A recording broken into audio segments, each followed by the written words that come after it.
आज हम पढ़ेंगे भाग विधि द्वारा वर्गमूल ज्ञात करना। भाग विधि द्वारा वर्गमूल कैसे ज्ञात करते हैं, इसके प्रीवियस वीडियो में हमने क्या पढ़ा था, अभाज्य गुणनखंड द्वारा वर्गमूल ज्ञात करना। आज पढ़ेंगे हम भाग विधि द्वारा वर्गमूल कैसे ज्ञात करते हैं। तो मैं एक छोटा सा उदाहरण ले रहा हूँ, 9409 का वर्गमूल भाग विधि द्वारा कैसे निकालें। देखिए मैंने लिया, अब ये दो संख्याओं का मैंने जोड़ा बनाया, दो संख्याओं का। तो पहला मेरा जोड़ा इधर है right to left to right में 94 माने 94। तो मेरे को ये देखना होगा कि मैं ऐसी कौन सी संख्या का वर्ग करूं कि मेरे को 94 मिले। तो देखिए 9 का स्क्वायर यदि हम करते हैं तो कितना आता है 81, और 10 का वर्ग करते हैं तो कितना आता है 100। अर्थात हमारा जो 94 है किसके बीच में पड़ रहा है, 9 और 10 के बीच में। तो 10 से कम है क्योंकि यहाँ पूरा 100 तो है नहीं, अर्थात ये होगा नहीं। तो ये किसका होगा, 9 का। तो अब हम करेंगे यहाँ पर 9 का भाग देंगे। तो 9 का भाग दिए कितना आया, 9 और 9 बार ही जाता है ना, वर्गमूल में ध्यान रखेंगे उतने ही बार गुणा करते। तो ये 9 निया 81, 9 आया तो ये 81 यहाँ आ गया, घटाए तो आया 3 और 9 में से 8 गया 1। ध्यान रखेंगे इस विधि में जितने बार भाग जाता है उसको यहाँ पुनः रखते हैं और दोनों को जोड़ देते हैं। ये हो गया। अब हमारे पास बचा था 09, तो ये 09 एक साथ उतरेगा। अब हमारा ये है, अब हमारे पास 3 संख्या पर देखेंगे क्योंकि से शुरू की 2 संख्याएं 13 हैं जो 18 से छोटी हैं। तो इसका एक अंक और लेंगे, ये हमारा 130 पर मान 3 अंकों पर देखेंगे। तो 18 का भाग कितने बार दे कि 130 के पास जाए, और जितने बार जाएगा उसी संख्या को यहाँ रखेंगे और उतनी ही बार यहाँ गुणा होगा। तो मैंने 7 रख के देखा, तो 18 गुणित 7 यदि कर रहा हूँ तो 8 सत्ते 56 की 6 हाशिया 5, ठीक है, और 8 7 एकम 7 और 5 12 126। नियरेस्ट पहुँच गया 130 की 26। तो मैंने 7 यहाँ रखा, तो अब ये कुल कितना हो गया 187। अब 187 में हमने यहाँ कौन सा अंक रखा है 7, तो उसी 7 का 7 टाइम्स जाएगा। देखिए 187 में 7 का गुणा करेंगे तो 7 सत्ते 49, 4 8 सत्ते 56 और 4 60 हाशिया 6 7 एवं 7 और 6 13। ये आ गया 1309। ध्यान से देखेंगे ये कट गया। तो इस तरह पूरी तरह विभाजित हो गया। तो अब हम कह सकते हैं 9409 का वर्गमूल भाग विधि द्वारा कितना आया, ये आया 97। चाहे अभाज्य गुणनखंड से करते तो भी 97 आता, लेकिन ये विधि हमारी कौन सी है, भाग विधि द्वारा। एक और देख लीजिए छोटा सा 625 का भाग विधि द्वारा कैसे निकालेंगे। देखिए इसमें जोड़ा बनाए तो ये, और ये अकेला है। तो जब ये अकेला है तो ये क्या संख्या है 6 है। तो 6 किसके पास पड़ेगी, 2 का वर्ग करते हैं तो 4, और 3 का वर्ग करते हैं तो किसके पास आएगा 9, अर्थात 4 और 9 के बीच में। लेकिन 9 तो है नहीं तो 3 नहीं होगा, हमारा क्या होगा ये 2 होगा।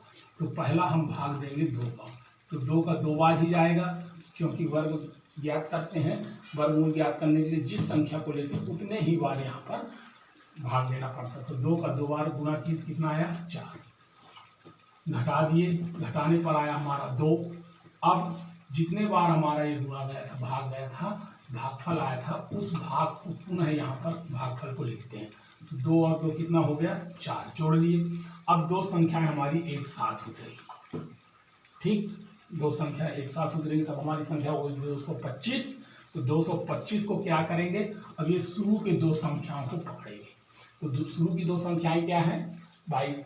तो 4 का भाग इस तरह देंगे कि 22 से अधिक न जाए। तो देखिए 4 एकम 4, 4 दूनी 8, 4 3 12, 4 4 16, 4 5 6 20।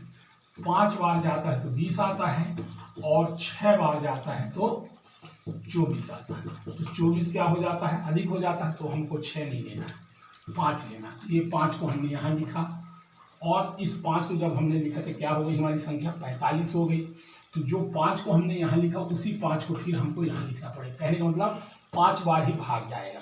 तो 45 में 5 का जब गुणा करते हैं तो कितना आता है 5 पंचे 25, 2 5 चौको 20 और 2 22, तो ये आ जाएगा 225।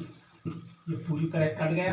तो कहने का मतलब हमारा निकला कि 625 का वर्गमूल क्या होगा, इसका वर्गमूल होगा आपका 25।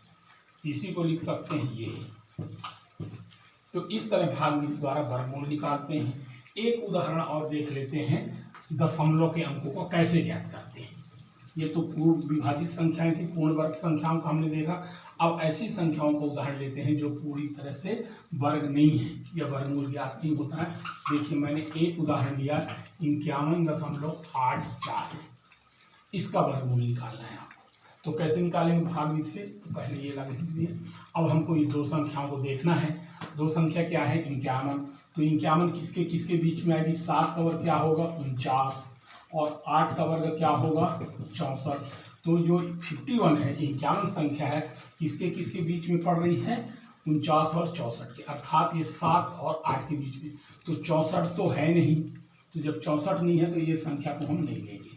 किसको लेंगे 7, 7 से आगे है और 64 से कम है और 7 के आगे है तो 7 को लेंगे। तो 7 का हमने भाग दिया तो कितना आ गया 7 सत्ते 49। 49 का जब ये भाग गया तो घटाएंगे कितना आ जाएगा इतना। इसके बाद ध्यान देखेंगे दशमलव है तो यहाँ दशमलव लग जाएगा और साथ में ये दो अंक पूरे एक साथ होता जाएंगे। अब क्या करेंगे हम, ये 7 बार गया था तो 7 को यहाँ लिख के जोड़ देंगे तो आ जाएगा ये 14। कितना आ गया ये 14।